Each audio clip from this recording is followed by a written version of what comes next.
jibbina roorro keenya irratti diinni galtu maaliif nu dararti jibbina roorro keenya irratti diinni galtu maaliif nu dararti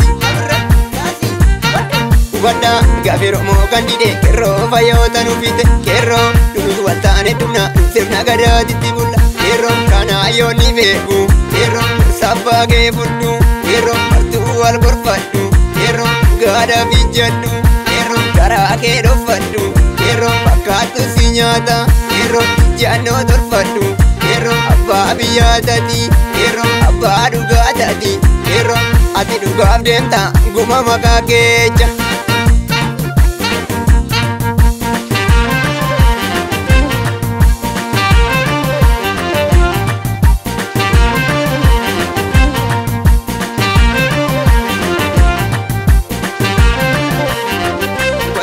Damsa konda barsa tamirga walda mansa arale ada baju didani kerro fayunu bitan hiro jajara kabatu kerro mana dati darartu kaime tika budanu bate duma garang kang bote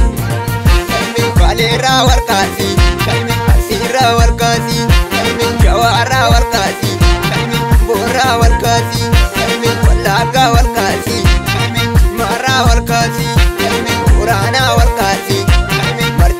warkasi kaime kabudanu bate duma garang kang bote kaime kabudanu bate duma garang kang bote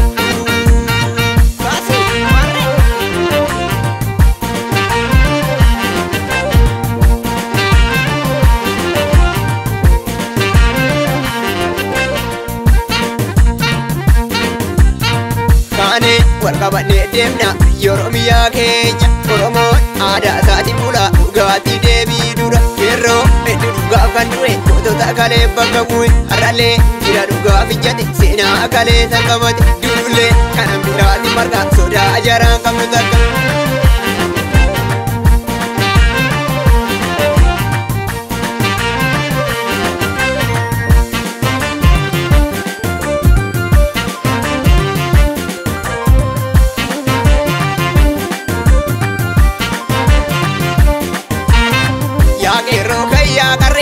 Gadi sasaba, abso kan geti jimsi oromo suma kaba. Yagin roka ya kare, palmi geti jimsi. Yagin roka ya kare, maneri na jiksi. Yagin roka ya kare, undeshi bitinsi. Yagin roka ya kare, oromo milisomsi. Yagin roka ya kare, gadi sasaba, abso kan geti jimsi oromo suma kaba. Yagin roka ya kare, gadi sasaba, abso kan geti jimsi oromo suma kaba.